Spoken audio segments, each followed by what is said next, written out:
আছি বাবা, ভালো আর কি করে থাকি, এই তোমার দেখে এখন একটু ভালো আছি। টেনশন করো না কটকটি, এখন থেকে ঠাকুমা তোমার কাছেই থাকবে। বলছি দিদি, আপনাকে কি বলে ধন্যবাদ জানাবো আমি ভাষায় প্রকাশ করতে পারছি না। হ্যাঁ ম্যাডাম, আপনার আমি চিরকৃতজ্ঞ থাকবো। আপনি যেভাবে আমার ঠাকুমাকে ওই হারামজাদার কাছ থেকে বাঁচিয়ে এনে দিয়েছেন, হ্যাঁ আপনার সারা জীবন আমি গোলামি করব। হ্যাঁ সত্যি, আমার নাতি সারা জীবন আপনার গোলামি করবে। হ্যাঁ ম্যাডাম, আমি আপনার সারা জীবন খেয়াল রাখবো। শোনো কটকটি, তাহলে ওই উপরের রুমটা তোমার ঠাকুমাকে দেখিয়ে দাও। আমি আর এখন এই উকিল বাবু একটু ওই এমএলএর বাড়ি থেকে ঘুরে আসি। আচ্ছা ম্যাডাম, তাড়াতাড়ি আসবেন। হ্যাঁ, বাড়িতে নিমন্ত্রণ খেতে যাচ্ছি না, শুনেছি শরীরটা খারাপ, তাই ঝপ করে একটু দেখে চলে আসবো। আচ্ছা, ফলটল নিতে ভুলবেন না। না না, 2 ব্যাগ ফল নেবো, লোকজনদের দেখাতে হবে না। একদম। তাহলে তোমরা উপরে যাও, আমরা দেখি ওই একটু দেখা করে আসি। আচ্ছা।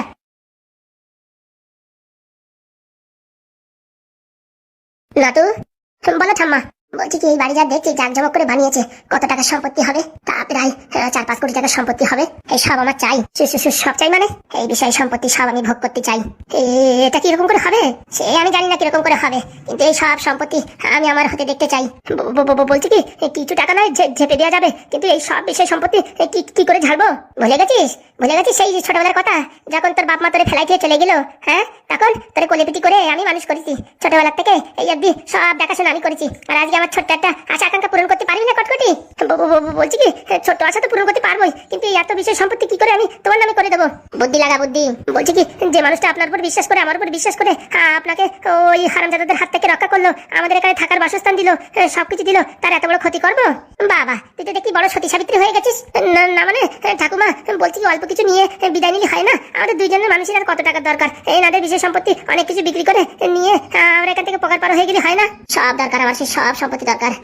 সব সম্পত্তি? হ্যাঁ, তুই পারবি না? হ্যাঁ, তোর এই ঠাকুমার জন্য তুই কাজটা করতে পারবি না? ছোটবেলা থেকে এত কষ্ট করে মানুষ করেছি, আর আমার ছোট্ট একটা আশা আকাঙ্ক্ষা পূরণ করতে পারবি না? এটা ছোট্ট আশা আকাঙ্ক্ষা তা কি? হ্যাঁ, এটা মনে কর গুরু দক্ষিণা। তোর আমি ছোটবেলা থেকে মানুষ করেছি, এত তোর মাথায় বুদ্ধি দিছি, ট্যালেন্ট দিছি, আর এটা তুই গুরু দক্ষিণা দিতে পারবি না? দেখছি কি করা যায়, দেখছি জানি না। এই সবকিছু আমি আমার হাতে দেখতে চাই। দেখবো খানে, দেখবো ফেকবো জানি না, যা বললাম তাই। কই গো মাসি? আপনাকে তো ঠিক চিনতে পারলাম না। নেন গরম গরম চা ধরেন। আমি হচ্ছে এই বাড়ির, মানে ওই যে দেখলেন না একটু আগে ছিল নারকেল বেগম, তার আর কি একদম নিজের স্বামী। ও দাদা, আপনি ভালো আছেন তো? এই আর ভালো চলে যাচ্ছে। তা চা আপনি বানিয়েছেন? মোটামুটি এই বাড়ির রান্না বান্না সবকিছুর দায়িত্ব আমার হাতে। কই দেন দেখি কিরকম হয়েছে, খেয়ে বলছি। ধরেন। অসাধারণ অসাধারণ, এরকম চা আমার বয়সে আমি কোনোদিন খাইনি। কি বলছেন দিদি? হ্যাঁ ঠিকই বলছি, অনেক জায়গায় থেকেছি, কিন্তু এরকম চা কোনোদিন খাইনি। অমৃত গো অমৃত। কি দিয়ে বানিয়েছেন? ওই আর সেমন কিছু না, একটু আদা দিয়েছি আর একটু গোলমরিচ আর ওই 2টো লবঙ্গ।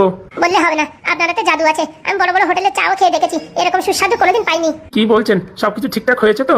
একদম ঝাক্কাস, মানে নাম্বার 1। এই সবার প্রথমে শুনলাম আমার চা নাকি খুব ভালো হয়েছে। কেন, তোমার গিন্নি কোনোদিন বলেনি? ওসব কথা ছেড়ে দিন, ওসব কথা বলে শুধু মনের কষ্ট দিয়ে কোনো লাভ নেই। বলছে কি, আপনি ফ্রেশ হয়ে নেন, আপনার জন্য আমি খাবার লাগাচ্ছি। না এখন খাবার খাবো না, এই চা খেলাম তো, এখন একটু সিনার করে রেস্ট করে তারপরে 2-3টের দিকে খাবো দেখি। আচ্ছা, তাহলে আমি এখন আসি, বিকেলে রান্নার জন্য তরি তরকারি আবার কাটতে হবে। ও মা, সব কাজ তোমারই করতে হয় নাকি? এবারে চা করি তো আমি না করলে কে করবে? তুই চিন্তা করো না, আমি হাত পা ধুয়ে আসি, দেখি তোমার সঙ্গে একটু সহযোগিতা করবো, কি করে কি রান্না বান্না করো। না দিদি, তার দরকার হবে না, আমি ঠিক করে নেবো। আরে বলে হয়, আমি তো তোমাদের বাড়ির মানুষ মনে করো, এই শুধু বসে থেকে হাত পা জং ধরে যাচ্ছে, তোমার সঙ্গে একটু হাত মিলিয়ে কাজ করলে হবে। না আমার গিন্নি আবার জানতে পারলে বকাঝকা করবে।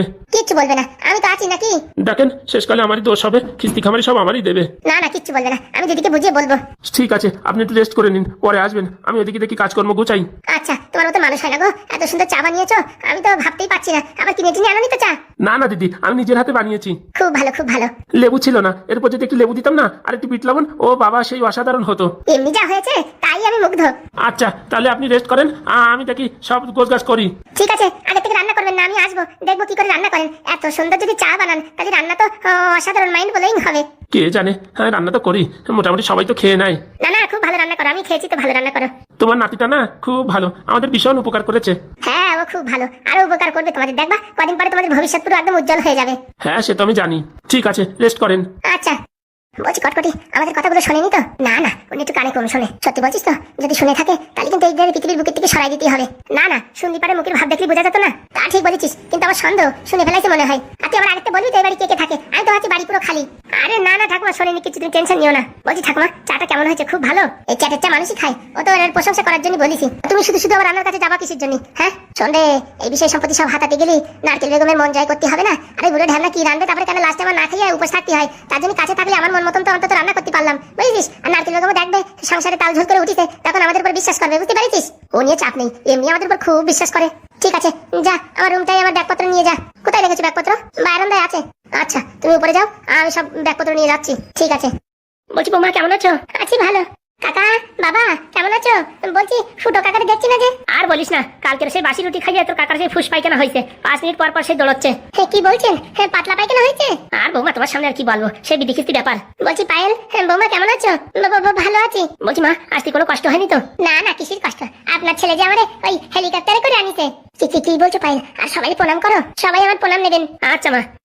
ভুটে নমস্কার দিতে পারলাম না, মাঝে একটু ব্যথা পাইছি তো, হেলিকপ্টারে একটু ঝাটকা লাগিয়েছে তো, তাই মাঝে একটু খোট লাগার মতন হয়েছে, তাই একটু ভুটে নমস্কার দিতে পারলাম না, মানিয়ে গুছিয়ে নেবেন। আরে বাবা, তুমি হচ্ছে আমাদের নিজেদের মেয়ের মতন, তোমার সাথে আমরা কি কোনো খারাপ ব্যবহার করবো নাকি?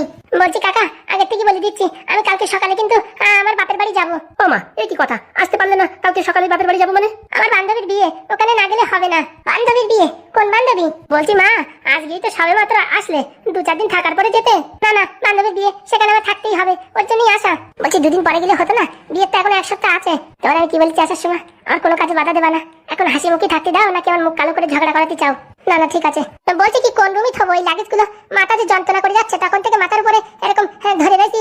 আরে বাবা, নতুন করে কি বলতে হবে? আমার রুমে রাখবে যা, সেটা তো সেই সময় বললেই হতো, এতক্ষণ দাঁড়ায় থাকে খালি খালি না। যা যা, সাবধানে রাখিস। হ্যাঁ, ওর ভিতরে আবার চুরি আছে, কাঁচের জিনিস আছে, ভেঙে যাবে কিন্তু ঠাকুরপো, ভালো করে রেখো। ও নিয়ে বৌদি টেনশন করবো না, এর আগে কুলির ব্যবসা অনেক করেছি, কোনোদিন কারোর কোনো ক্ষয়ক্ষতি হয়নি, আর তোমার কি ক্ষয়ক্ষতি হবে? আচ্ছা ঠিক করে রাখো। বলছি চলো হাত পা ধুয়ে নি, খাওয়া দাওয়া করে নিলেই হবে। কি হয়েছে বৌমা, মুখটা কালো করে দিলে যে? বলছি বাবা, আমার একটা বিষয় সন্দেহ। সন্দেহ মানে? বলছি আপনার ছেলে মাসে কত টাকা ইনকাম করে? কেন, আপাতত তো 90,000 টাকা করে পাচ্ছে, আর 2-4 মাস গেলে তো ওই 3 লাখ টাকা করে বেতন হবে। বিয়ের পরে আমার কিছু কিনে দিচ্ছে বলো? পাদু, এ কি কথা শুনছি? না বাবা, আর কি ভাবছিলাম এই মাসে টাকা পানি কিছু একটা কিনে দেবো, এই দিনাটাই তো কম না, এদিক ওদিক দেওয়ার পরে সেরকম কিছু একটা ছিল না। যখন আমি বলি তখন এই কথা বলে। কাজটা কিন্তু ভাইবো ভালো করিসনি। হ্যাঁ, আমি নিয়ে ইনকাম করি না, আমার বউরি না আমি কিনে দিতে পারি না, কিন্তু তুই তো মোটা অঙ্কের টাকা ইনকাম করিস। হ্যাঁ, তো বৌমার এটা কানেরটা কোনেরটা তো কিনে দিতে পারতিস নাকি? একদম ভালো করিসনি পাদু। আচ্ছা বাবা, এই মাসের পেমেন্ট ঢুকলি কিনে দেবো। এর যেন কোনো ভুল না হয় মনে রাখিস। হ্যাঁ, বৌমা এত একটা কথা বললো, তোর তো বোঝা উচিত নাকি? আর বলবেন না বাবা, হ্যাঁ কতদিন থেকে বলছি কিছু একটা কিনে দাও, কিচ্ছু কিনে দেয় না, ভীষণ কিপটে। আরে পাইল, ওইসব কথা বলি না, বলছি তো এইবার টাকাটা ঢুকলে বাড়ি কিনে দেবো। দেখো সবার সামনে বললে কিন্তু পরে কিন্তু আর পাল্টিবাজি মারবা না। না না বলছি বৌমা, ওইসব কথা পরে হবে, হাত পা ধুয়ে আসো, তোমাদের জন্য ভালো মন্দ রান্না করে রেখেছি, তাড়াতাড়ি খাওয়া দাওয়া করে নাও, তারপরে ওইসব কথা এক জায়গায় বসে শোনা যাবে। বলছি কাকি, কি রান্না করেছো? হ্যাঁ, স্পেশাল বলা যাবে না, হাত পা ধুয়ে এসো, টেবিলে বসে জানতে পারবা। আচ্ছা ঠিক আছে, খুব খিদে লেগেছে, তাড়াতাড়ি আসছি। আচ্ছা যাই দেখি ভাত টাত গোছাই। কি হলো হাগুদা, ওরকম রেগে আছো কেন? রাখবে না, ছেলেটা কি কাজ করলো? আরে বাবা, ওরা তো অনেক দিন আড়াই ছিল, আমরাই তো কম টাকা নিয়েছি নাকি? তবু নতুন বিয়ে হয়েছে, বৌমার কিছু কিনে দিতে হয় না, সে বুদ্ধি নাই নাকি? ওরা কি এখন বাপ হয়ে সবকিছু বুঝিয়ে দেবো নাকি? আরে বাবা টেনশন করো না, ও নতুন বিয়ে তো অনেক কিছুই হয়, আমি তোমার বৌদি আজ পর্যন্ত কিচ্ছু কিনে দিইনি। আরে বাবা, তোর কথা আমার কথা আলাদা, এখন আমি যদি বিয়ে করি আমার বৌদিকে আমি ঠিকঠাক জিনিসপত্র কিনে দিতে পারবো? কেন, এখন আবার বিয়ে করবা নাকি? আরে ওইসব কথা ছাড়তো, বলছি কি বৌমার সাথে কিন্তু কাজটা ভালো করেনি পাদু।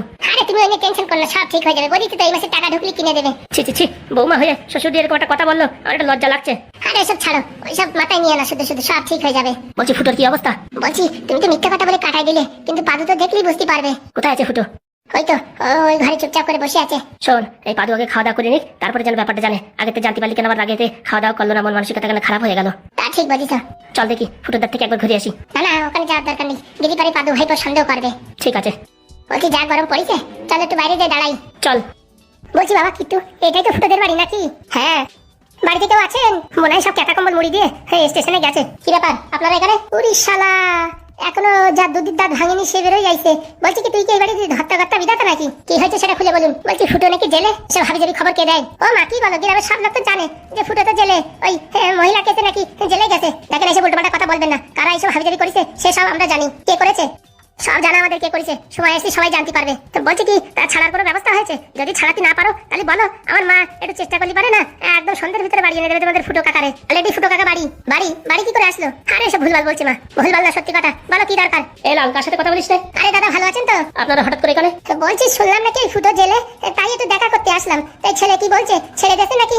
হ্যাঁ ছেড়ে দেছে। আর ফুটো জেলে কথা কে বললো? সারা গ্রাম সারা পাড়া সব থাই করে গেছে এই ঘটনায়। ভালো কথা তো ছড়াবে না, খারাপ কথা ফালতু ছড়াই দেয়। আর কে যে এই কাজ করেছে সে আমরা জানি, সময় মতন আসলি তারে তোর মতো প্যারেড দেওয়া হবে। ও সে আমার জানা কে এই কাজ করেছে। কে করেছে বলেন দেখি? কে আবার করবে, নারকেল বেগম ছাড়া আর কে? একদম ঠিক, ওরা আমি ছাড়বো না, সুযোগ পাই না ভালো করে হামন্দিস্তাটি ঘষে দেবো। তার সুযোগ পাবা না তোমরা, কদিন পরে শুনতেছি নাকি এমএলএ হয়ে যাবে। কোনোদিন হতে পারবে না, ওইরকম দুশ্চরিত্র মহিলা যদি এমএলএ হয় না, গ্রামগঞ্জে মানুষ আর কেউ বসবাস করতে পারবে না। একদম ঠিক কথা, আমিও তো এই কথা বলি, আমার কথা কেউ বিশ্বাস করে না। ওসব কথা ছাড়েন, আমার বাড়ি এখন ছেলে বৌমা আইছে, কি কথা আছে তাড়াতাড়ি বলেন, বলি এখান থেকে বিদায় নেন, এখন আমাদের সময় নেই। ও বাবা, ছেলে বৌমা মানে ওই পাদু আইছে নাকি? হ্যাঁ। তাহলে তো আমরা ভালো সময় এন্ট্রি মারিছি। বলিস এই পাদুর বিয়ে তো নিমন্ত্রণ করো নাই, আর এই ফুটো জেলের থেকে ছাড়া পাইছে, শরীরে কমজোরি আছে, তাই আমরা এই কটা ফল টল আনিছি, এইগুলো নিয়ে যদি একটু গ্রহণ করতেন তাহলে আমরা বড় উপকৃত হতাম। আমাদের এসব হাবি কিছু দরকার নেই। হ্যাঁ, ওইসব ফল ফলাদি লাগবে না, আমরা কি একদম গরিব নাকি যে ছেঁকাই পড়েছি মানুষ দিলি তাই খাবো? আরে বাবা না না, আমরা ভালোবেসে এনেছি। হ্যাঁ একদম, প্রীতির ভালোবাসা। দেখো ফালতু কথা না বলে এখান থেকে চলে যাও। আরে বাবা, আমার স্বামীর তো শরীরটা খুব খারাপ, কোমায় চলে গেছে, তা তোমরা জানার পরেও একবার ভুলুক দিয়ে দেখতে আসলে না। আগে তো এমএলএ বাবু ছাড়া কিচ্ছু বুঝতে না, আর এমএলএ বাবুর এখন শরীর এত খারাপ, বিছানা থেকে উঠতে পারছে না, কথাবার্তা বলতে পারছে না, মুখ টুক দেখাই গেছে, আর তোমরা তো দেখতে আসলে না। আর তোমাদের এই মানে দুর্দিনের কথা শুনে আমরা ঝপাত করে দেখতে চলে আসি, আর আমাদের কিরকম কথা বলছো? তোমরা আইসো, তোমাদের নিশ্চয়ই কোনো কারণ আছে, তোমরা স্বার্থ ছাড়া কাজ করো না। একদম ঠিক। এই কিরকম কথা বলছো বাবা? আমরা আর আগের মতো নেই, ওই যে আমার স্বামীর শরীরটা খারাপ হওয়ার পরে আমরা এখন ভদ্র হয়ে গেছি। হ্যাঁ, যেখানে শুনি মানুষের বিপদে আপদে পড়েছে সেখানে গিয়ে আমরা হাজির হচ্ছি। হ্যাঁ, সে কি জন্য হাজির হচ্ছে সে আমাদের জানা আছে। ওইসব ভুলভাল ভাববেন না, বলছি ফুটো কই দেখে একটু দেখা করি, একটু ফল ফলাদি নিজের হাতে ফুটোর কাছে দিয়ে যাই। ওইসব ফল ফলাতে আমাদের দরকার নেই, নিজের স্বামীর শরীর ভালো না, তার যাই খাওয়ান, কদিন পরে ভোট, সে সময় কাজে লাগবে, তাড়াতাড়ি সুস্থ না হয়ে উঠলে ভোটে কি করে লড়াই করবে? ও নিয়ে টেনশন করো না, আমার স্বামী ওই যখন প্যারালাইসিসে পড়ে তখন সব দায়িত্ব আমার ঘাড়ে চাপাই দিয়ে গেছে, এইবারে ভোটে আমি দাঁড়াচ্ছি। ও তাহলে বুঝতে পেরেছি, খেলাটা কোথায়। মানে কিছু না, হ্যাঁ আপনি যান, এখন আমরা কথা বলার সময় নেই আমাদের। ওই যে বাড়ির সামনে এইভাবে উপকার করতে আইছি আর এইভাবে আমাদের ধাক্কা দিয়ে বের করে দিচ্ছেন? মোটেও ধাক্কা দিনে, ভালোভাবে বলছি, এখান থেকে যান, এখন আমাদের বাড়িতে একটা সিচুয়েশন পরিস্থিতি, এই পরিস্থিতিতে আপনাদের বাড়ির ভিতরে নিতে পারছি না। ঠিক আছে, আমরা নয় গেলাম না, কিন্তু এই ফল ফলাদি গুলো নিয়ে নেন। বললাম না আমরা কি ভিখারি নাকি যে তোমরা দান করলে খাবো, না তো খাতে পারবো না? আরে বাবা ওরকম ভাবছো কেন? তারপরে পাদু আইছে, পাদুর নাকি শুনলাম বিয়ে থাকা করেছে, তো বৌরি তো দেখলাম না, তাই পাদুর বিয়েতে নিমন্ত্রণ করো নাই তো, তাই মনে করো সেই গিফট গুলো আমরা দিতে আইছি। বাজে উল্টোপাল্টা কথা বলবেন না, এখান থেকে সরাসরি কেটে পড়েন, নাই কিন্তু কপালে দুঃখ আছে। ও মা কি বলে? আরে বাপু, তোমাদের বাড়ির সামনে আসলাম আর এইভাবে অপমান করে তাড়িয়ে দিচ্ছ? আমি যদি ভোটে জিততে পারি না, তখন দেখবা তোমাদের বাড়ির সামনে যে পাকা রাস্তা করে দেবো। আমাদের যা আছে তাতেই ভালো, আমাদের আরো ভালো রাস্তার দরকার নেই। বলছি আপনারা কি যাবেন নাকি বেশি কথা বলবো? ঠিক আছে, এত ভালোভাবে বলার পরেও ঢুকতে দিলেন না তো, সময় আছে, সময় তখন আমরা সৎ ব্যবহার করবো। সে আপনারা তো এমনিতেই অনেক সদ্ব্যবহার করেছেন, আর একটু নাই করবেন, এখন এখান থেকে বিদায় নিন। চল রে বাপ চল, এইভাবে আমাদের অপমান করলো মা। আরে চল চল চল, অপমান হোক আর যাই হোক, মোটামুটি একবার পজিশনে আসিনি, তারপরে এদের দেখাচ্ছি এই ফলগুলো। চলো এই গাছতলা বসে তুই আর আমি অর্ধেক খাইয়ে আর অর্ধেক নিয়ে যাবানি, চলো। সব শয়তানি বুদ্ধি নিয়ে আইছে। সেসব আর বলতে, আমি সব তো বুঝতে পারিছি, সব একটা শয়তানের বাসা। বলছি হাগু কাকা, এরা যদি ভোটে যেতে না, তাহলে কিন্তু আমাদের কপালে দুঃখ আছে। কিছু একটা করতেই হবে, পাদু আইছে তো, কিছু একটা প্ল্যানিং করে এদের এই প্ল্যানিং সব নষ্ট করে দিতে হবে। পাদু দা আমার কয়দিনের ছুটি, এই কয়দিন থাকলে তো মোটামুটি এদের ভালো করে সাহিত্য করে দেওয়া যেত। আজকে রাত্রি ছোট্ট করে একটা মিটিং করতে হবে, এরা উঠে পড়ে আমাদের গ্রামের থেকে তাড়ানোর ব্যবস্থা করবে, বুঝতে পারিস? আমাদের সেইভাবে সতর্ক হয়ে চলতে হবে। একদম ঠিক বলিস, পাদু দাঁড়াতে এই কথা বলা হয়নি। খাওয়া দাওয়া করে নি, তারপরে সবাই মিলে একটা আলোচনা করলে হবে না, কি বলিস? একদম ঠিক বলিস। চল দেখি, খিদে লেগেছে, খাওয়া দাওয়া করে নি, চলো।